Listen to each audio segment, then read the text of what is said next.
ഇന്ന് വളരെ പെട്ടെന്ന് ഉണ്ടാക്കാൻ പറ്റുന്നതും എന്നാൽ വളരെ ടേസ്റ്റി ആയിട്ടുള്ളതുമായ ഒരു വാനില ഐസ്ക്രീമിൻ്റെ റെസിപ്പിയാണ് നമ്മളിവിടെ നിന്ന് ചെയ്യുന്നത്. വളരെ കുറച്ച് ഇൻഗ്രീഡിയൻസ് മതി നമുക്കിത് ചെയ്യാൻ. വെറും 3 ഇൻഗ്രീഡിയൻസ് കൊണ്ട് നമുക്ക് ഈ ഐസ്ക്രീം പെട്ടെന്ന് തന്നെ ചെയ്തെടുക്കാൻ പറ്റും. അപ്പോൾ നമുക്ക് നോക്കാം ഇതെങ്ങനെയാണ് ചെയ്യുന്നതെന്ന്. Welcome to Paru's pantry.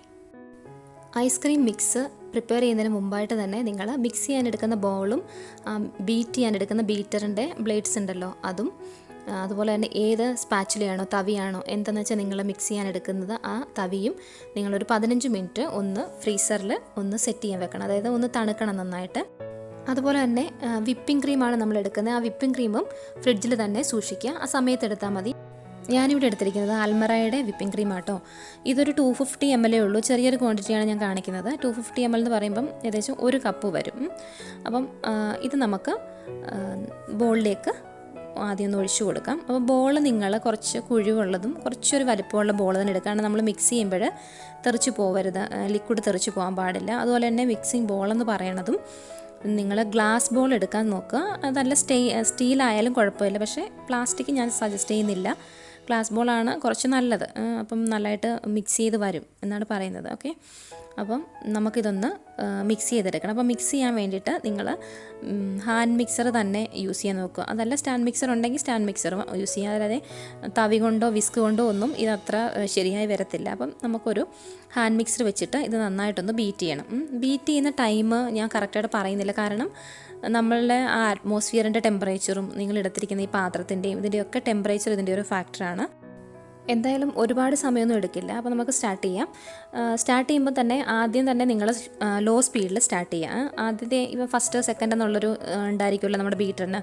അപ്പോൾ അതിൽ ഫസ്റ്റിൽ ഒരു 30 സെക്കൻഡ് ഇടുക, സെക്കൻഡിൽ ഒരു 30 സെക്കൻഡ് ഇടുക. അങ്ങനെ അവിടുന്ന് പിന്നെ അത്രയും കഴിയുമ്പോഴത്തേക്ക് നിങ്ങൾ ഹൈ സ്പീഡിലോട്ട് മാറ്റുക.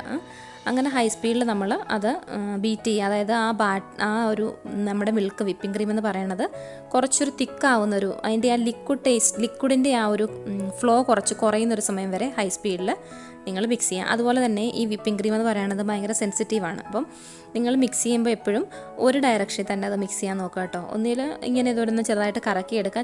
ചിലർ അപ്പ് ആൻഡ് ഡൗൺ ചെയ്യുന്നവരും ഉണ്ട്. അപ്പോൾ ആ ഒരൊറ്റ ഡയറക്ഷനിൽ തന്നെ സ്റ്റിക്ക് ചെയ്യുക. അപ്പം നിങ്ങൾക്കത് കാണാൻ പറ്റും, ചെറുതായിട്ട് അതിൻ്റെ ഒരു തിക്നെസ് കുറച്ച് കൂടി വരുന്നുണ്ട്. അതായത് ആ ലിക്വിഡിൻ്റെ ആ കൺസിസ്റ്റൻസി കുറച്ച് കൂടി വരുന്നുണ്ട്. അപ്പോൾ നമുക്കിതൊന്ന് ബീറ്റ് ചെയ്തെടുക്കാം.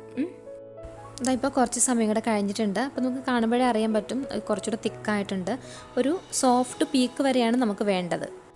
അപ്പം ഈ സമയം കഴിഞ്ഞാൽ പിന്നെ കണ്ടോ ഇപ്പോൾ ഇതിപ്പം പീക്സ് ആയിട്ടില്ല, പക്ഷേ അതിന് മുമ്പത്തെ ഒരു സ്റ്റേജാണ്. അപ്പം ഈ സമയം കഴിയുമ്പോഴത്തേക്ക് നിങ്ങൾ സ്പീഡൊന്ന് കുറയ്ക്കണം, ഒരു മീഡിയം സ്പീഡിലാക്കണം. കാരണം നമ്മൾ സോഫ്റ്റ് പീക്ക് ആകുന്ന വരെയാണ് ബീറ്റ് ചെയ്യേണ്ടത്. അപ്പം ഈ ഒരു ലെവൽ കഴിഞ്ഞാൽ ഏത് സമയത്ത് വേണമെങ്കിലും ആ ഒരു സോഫ്റ്റ് പീക്ക് എന്നുള്ളൊരു സ്റ്റേജിലോട്ട് എത്തും.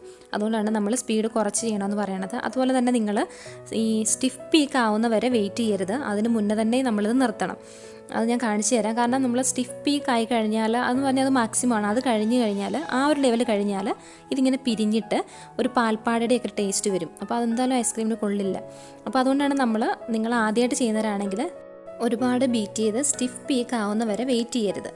സോഫ്റ്റ് പീക്ക് ഞാൻ കാണിച്ചു തരാം. നമ്മൾ സോഫ്റ്റ് പീക്ക് ആവുന്ന വരെ ഐസ്ക്രീമിന് ചെയ്യുന്നുള്ളൂ. അപ്പം ഇതിപ്പോൾ കണ്ടോ, ഇതിൻ്റെ കൺസിസ്റ്റൻസി എന്ന് പറയുന്നത് ഇതിപ്പോൾ കുറച്ച് തിക്കായിട്ടുണ്ട്.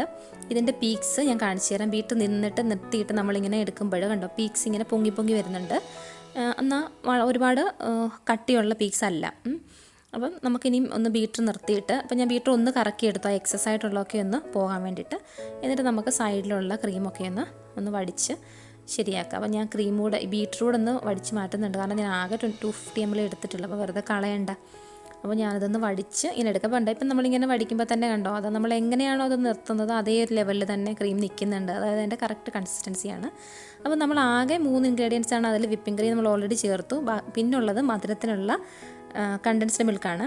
അപ്പോൾ കണ്ടൻസ്ഡ് മിൽക്ക് തന്നെ ചേർക്കണം നിർബന്ധമില്ല. ഇത് ഇല്ലെന്നുണ്ടെങ്കിൽ നിങ്ങൾക്ക് പഞ്ചസാര ചേർക്കാം. പക്ഷേ പഞ്ചസാര ചേർക്കുമ്പോൾ അത് നന്നായിട്ട് പൊടിച്ച് അരിച്ചെടുത്തിട്ട് നമ്മൾ ഈ ക്രീം മിക്സ് ചെയ്തിട്ട് അപ്പോൾ ഞാനൊരു സ്റ്റേജ് കാണിച്ചില്ലേ, കുറച്ചൊന്ന് ക്രീം തിക്കായി വരുന്ന സമയം, ആ സമയത്തേക്ക് നിങ്ങൾ ഷുഗർ ചേർത്ത് കൊടുത്തിട്ട് മിക്സ് ചെയ്യണം. ഇപ്പം ഇതുപോലെ നമ്മൾ കണ്ടൻസ്ഡ് മിൽക്ക് ചേർത്ത പോലെ ഈ സമയത്ത് ചേർത്താൽ ഇത് ശരിയാവത്തില്ല. പിന്നെ നമ്മൾ ചേർക്കേണ്ടത് എസൻസ് ആണ്. അപ്പം വാനില എസൻസ് ഞാൻ 1 ടീസ്പൂൺ ചേർത്തിട്ടുണ്ട്. അപ്പം വാനില നിങ്ങൾ ഏത് ബ്രാൻഡ് എടുക്കുന്നതനുസരിച്ച് ചിലപ്പം ടേസ്റ്റ് കുറച്ച് കൂടിയും കുറഞ്ഞ് നിൽക്കും. അപ്പം നിങ്ങൾക്ക് കൂടുതൽ വേണം ടേസ്റ്റ് എന്നുണ്ടെങ്കിൽ കുറച്ച് ഇട്ട് കൊടുക്കുക കുറച്ചുകൂടെ. ഇപ്പോൾ ഞാനിവിടെ 1 ടീസ്പൂൺ ഇട്ടിട്ടുണ്ട്.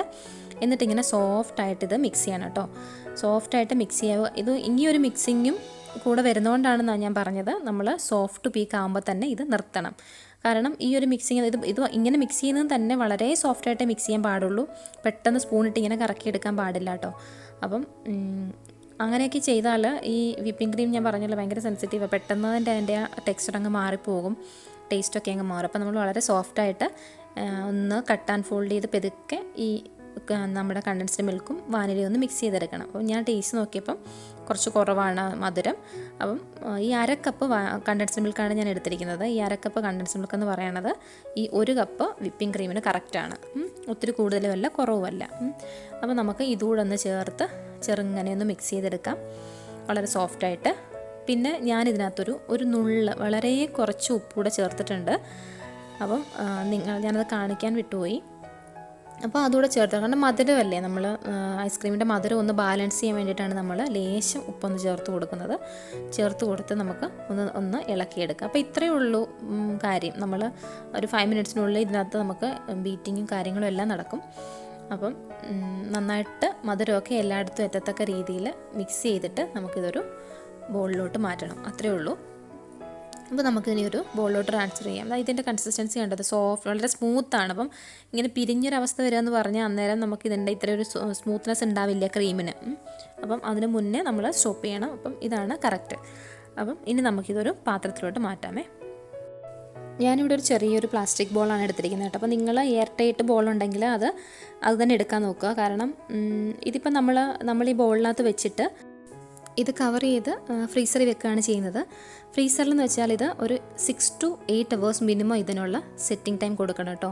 അപ്പോൾ ഒരു 8 മണിക്കൂർ കഴിഞ്ഞ് കഴിഞ്ഞാൽ പിന്നെ നിങ്ങൾക്കിത് റെഡി ടു ഈറ്റ് ആണ്. വേറെ ഒന്നും ചെയ്യേണ്ട കാര്യമില്ല. സാധാരണ നമ്മൾ മിൽക്ക് കൊണ്ടൊക്കെയുള്ള ഐസ്ക്രീമൊക്കെ ഉണ്ടാക്കുമ്പോഴേ അതിൻ്റെ സെറ്റിംഗ് ടൈം ഒരു 6 മണിക്കൂറോ അല്ലെങ്കിൽ 8 മണിക്കൂറോ കഴിഞ്ഞിട്ട് ഫ്രിഡ്ജിലെടുത്ത് അടിച്ച് ശേഷമൊക്കെ അല്ലേ കഴിക്കാൻ പറ്റുള്ളൂ. ഇത് അങ്ങനെ ഒന്നും ചെയ്യേണ്ട. 8 മണിക്കൂർ കഴിഞ്ഞ് കഴിഞ്ഞാൽ പിന്നെ നിങ്ങൾക്ക് എപ്പോൾ വേണമെങ്കിലും എടുക്കാം. എടുത്തില്ലെങ്കിൽ സാരമില്ല. അതായത് 1 ദിവസമോ 2 ദിവസമോ കഴിഞ്ഞിട്ടാണെങ്കിലും നിങ്ങൾക്കത് യൂസ് ചെയ്യാൻ പറ്റും, ഒരു പ്രശ്നവുമില്ല. പിന്നെ അത് പ്രോപ്പറായിട്ടൊന്ന് കവർ ചെയ്യണമെന്നുള്ളതൊരു ഇമ്പോർട്ടൻ്റ് ആണ്. കാരണം നമ്മൾ എയറൊന്നും അധികം കയറാത്ത രീതിയിലൊന്ന് കവർ ചെയ്ത് വേണം ഇത് ഫ്രിഡ്ജിൽ വെക്കാൻ. ഞാനിപ്പോൾ ഇവിടെ ഒരു ക്ലിങ് ഫിലിം വെച്ചിട്ട് ആദ്യം ഒന്ന് കവർ ചെയ്യുന്നുണ്ട്. ഇപ്പം നിങ്ങളുടെ ക്ലിങ് ഫിലിം ഇല്ലെങ്കിൽ എയർ ടൈറ്റ് ആയിട്ടുള്ളൊരു ബോക്സ് ആണെങ്കിൽ അത് നന്നായിട്ട് അടച്ചിട്ട് നമ്മളുടെ പ്ലാസ്റ്റിക് ബാഗില്ലേ, ഷോപ്പിങ്ങിനൊക്കെ കിട്ടുന്ന ബാഗ്, ആ ബാഗിനകത്ത് അകത്ത് വെച്ച് അത് നന്നായിട്ട് അടച്ച് ഫ്രീസറിൽ വെച്ചാൽ മതി കേട്ടോ. ഇതിപ്പോൾ ക്ലിങ് ഫിലിം വെക്കുമ്പോൾ നിങ്ങളൊരു കാര്യം ശ്രദ്ധിക്കണം. ഈ ഫിലിമിൻ്റെ ആ ലെയർ നമ്മളുടെ ഐസ്ക്രീമിൽ ടച്ച് ചെയ്ത് നിൽക്കത്തക്ക രീതിയിൽ വെച്ചാൽ അത് ഒട്ടും തന്നെ എയർ കയറാതെ നല്ല സോഫ്റ്റായിട്ട് കിട്ടും. ഈ ഐസ്ക്രീം നമ്മൾ പുറത്തെടുത്താലും ഇതിൻ്റെ ടോപ്പ് എന്നൊക്കെ പറയണത് നമ്മളൊന്നും വെയിറ്റ് ചെയ്യണ്ട അത് സോഫ്റ്റ് ആവാനും. ചിലത് നമ്മൾ മറ്റേ ഐസ്ക്രീം ഒക്കെ ആണെങ്കിൽ നമ്മൾ കുറച്ച് നേരം അതിൻ്റെ ഐസൊക്കെ ഒന്ന് സോഫ്റ്റ് ആവാൻ വെയിറ്റ് ചെയ്യണം. എന്നിട്ട് വേണം നമ്മൾ സ്കൂപ്പ് ചെയ്ത്. അങ്ങനെയൊന്നും ഇല്ല, നമുക്ക് അന്നേരം തന്നെ എടുത്ത് നല്ല സോഫ്റ്റായിട്ട് സ്കൂപ്പ് എടുക്കാൻ പറ്റും ആ സെയിം ടൈം തന്നെ. കാരണം നമ്മൾ അതുപോലെ കവർ ചെയ്തുകൂടെയാണ് വെക്കുന്നത്. എന്നിട്ട് ഇതുപോലെ കവർ ചെയ്തിട്ട് വേണം വെക്കാൻ. ഒട്ടും എയർ കയറാത്ത രീതിയിൽ വേണം വെക്കാൻ. അപ്പോൾ ഏത് ഐസ്ക്രീം ആണെങ്കിലും എയർ കയറിയാൽ അതിൻ്റെ ടോപ്പിൽ ലെയർ ഹാർഡായിരിക്കും. അപ്പം പക്ഷേ അത്ര എന്തായാലും ഹാർഡാവത്തില്ല. നിങ്ങൾ ഇതുപോലെ ഒന്ന് പ്രോപ്പറായിട്ട് കവർ ചെയ്ത് വെക്കണം.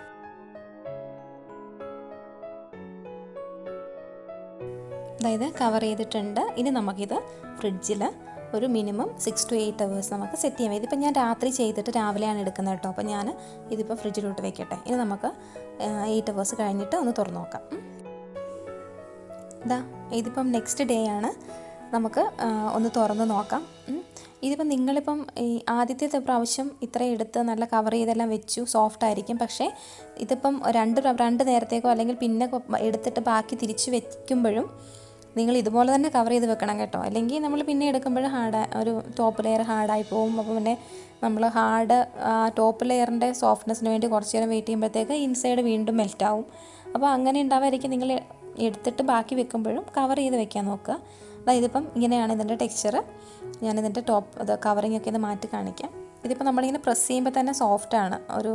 ഒട്ടും ഐസ് ഇല്ലാത്ത രീതിയിലാണ് നമ്മളിരിക്കുന്നത്. കാരണം നമ്മളതുപോലെ കവർ ചെയ്ത് വെച്ചിട്ടുണ്ടായിരുന്നു. ഇനി നമുക്കിത് ഏതെങ്കിലും ഒരു ഐസ്ക്രീം സ്കൂപ്പോ അല്ലെങ്കിൽ സ്പൂണോ വെച്ചിട്ട് നമുക്കിങ്ങനെ ഇത് ഈസി ആയിട്ട് ഇതിനകത്ത് നിന്ന് എടുക്കാൻ പറ്റും കണ്ടോ. അതിങ്ങനെ കൊടുക്കുമ്പോൾ തന്നെ നന്നായിട്ട് ഈസി ആയിട്ട് അതിനകത്തോട്ട് കയറി പോകുന്നുണ്ട്. നമുക്കിങ്ങനെ സ്കൂപ്പ് ചെയ്തെടുക്കാൻ പറ്റും. ഞാൻ കാണിച്ചു തരാം. നമ്മുടെ വാനില ഐസ്ക്രീം റെഡി ആയിട്ടുണ്ട്. നല്ല സോഫ്റ്റ് ആൻഡ് ടേസ്റ്റി സ്മൂത്ത് ഐസ്ക്രീമാണ്. ഇത്രയേ ഉള്ളൂ. ഇനി ഇതിപ്പോൾ ഇതിപ്പോൾ വാനില ഐസ്ക്രീം എന്ന് പറയണത് ബേസ് ഐസ്ക്രീമാണ്. അപ്പോൾ ഇതിൽ നമുക്ക് എന്ത് ഫ്ലേവറും കൊടുത്ത് എന്ത് ഡിസൈനും അഡീഷണൽ ഫ്ലേവേഴ്സൊക്കെ കൊടുത്ത് നമുക്ക് നമ്മുടെ ഇഷ്ടത്തിന് നമുക്ക് ചെയ്യാൻ പറ്റും. ഇതാ ഞാൻ സ്കൂപ്പ് ചെയ്തെടുത്തിട്ടുണ്ട്. നിങ്ങൾക്ക് കണ്ടാൽ മനസ്സിലാകണ്ട, നമ്മൾ കടയിൽ നിന്ന് വാങ്ങിക്കുന്ന ഐസ്ക്രീമിൻ്റെ അതേ ടെക്സ്ചറാണ്. വളരെ ടേസ്റ്റിയാണ് കഴിക്കാൻ. അപ്പോൾ ഇത്രയേ ഉള്ളൂ നമ്മളുടെ ഐസ്ക്രീം. ഞാനിവിടെ അതൊരു 3 ഷെയ്ഡിൽ ചെയ്യുന്നുണ്ട് കേട്ടോ. അത് നിങ്ങളുടെ ഇഷ്ടമാണ്. ഞാൻ ഇത്തിരി ഫ്രൂട്ട്സ് വെച്ചിട്ടൊരു ഫ്രൂട്ട് സാലഡ് പോലെ ആദ്യത്തേതാക്കി ആ ഫ്രൂട്ട്സിൻ്റെ മുകളിൽ നമ്മളുടെ വാനില ഐസ്ക്രീം ക്യൂബ്സ് വെച്ചിട്ട് അതിൻ്റെ മുകളിൽ ഞാൻ കുറച്ച് സ്ട്രോബെറി പ്യൂറി ഒഴിച്ചു കൊടുത്ത് അതിൻ്റെ മുകളിലൊരു ചെറിയും കൂടെ വെച്ചിട്ട് അങ്ങനെ ഒരു രീതിയിൽ ഒരെണ്ണം ചെയ്തു. ഇതൊക്കെ നിങ്ങളുടെ ഇഷ്ടമാണ് കേട്ടോ. പിന്നെ ഒരെണ്ണത്തിൽ ഞാൻ കുറച്ച് ബട്ടർ സ്കോച്ചിൻ്റെ ചെറിയ ക്യൂബ്സ് ഉണ്ടല്ലോ അതിട്ട് കൊടുത്തു. അപ്പോൾ അതിങ്ങനെ ഇടയ്ക്ക് ബൈറ്റ് ചെയ്യാനൊരു നല്ല ടേസ്റ്റാണ്. അങ്ങനെ ഒന്ന് ചെയ്തു. പിന്നെ ഒന്നെന്ന് വെച്ചാൽ ഞാൻ കുറച്ച് ചോക്ലേറ്റ്സ് മെൽറ്റ് ചെയ്തിട്ട് അത് അതിൻ്റെ മുകളിൽ ഇങ്ങനെ ഒഴിച്ചു കൊടുത്ത് കുറച്ച് ഇങ്ങനെ ഒന്ന് സ്പ്രെഡ് ചെയ്തു. എന്നിട്ട് അതിൻ്റെ മുകളിൽ ഞാൻ കുറച്ച് ഡിസൈൻസ് ആക്കിയിട്ടുണ്ടെന്ന് ചോക്ലേറ്റ് വെച്ചിട്ട് അത് അതിൻ്റെ മുകളിൽ ഇങ്ങനെ വെച്ച് കൊടുത്തു. അപ്പോൾ ഈ ഒരു 3 ഷെയ്ഡിൽ ഞാൻ ചെയ്തു. ഇത് നിങ്ങളുടെ ഇഷ്ടമാണ് കേട്ടോ. നിങ്ങൾക്ക് ഇതൊന്നും ഇല്ലെങ്കിലും ഈ ഐസ്ക്രീം നല്ല ടേസ്റ്റാണ് കഴിക്കാൻ. പിന്നെ ഫ്രൂട്ട് സാലഡാക്കി കഴിക്കാൻ നല്ല ടേസ്റ്റാണ് കേട്ടോ. നിങ്ങളൊന്നും ചെയ്യേണ്ട, കുറച്ച് ഫ്രൂട്ട്സിൻ്റെ മുകളിൽ ഈ ഐസ്ക്രീം കൂടെ വെച്ച് കഴിച്ചാൽ മതി. നല്ല ടേസ്റ്റാണ്. അപ്പം വീഡിയോ എല്ലാവർക്കും ഇഷ്ടപ്പെട്ടെന്ന് വിചാരിക്കുന്നു. ഇഷ്ടപ്പെട്ടെങ്കിൽ ലൈക്ക് ചെയ്യുക, സബ്സ്ക്രൈബ് ചെയ്യുക. വീണ്ടും കാണാം പാറൂസ് പാൻട്രിയിൽ മറ്റൊരു വീഡിയോയിലൂടെ. Thanks for watching.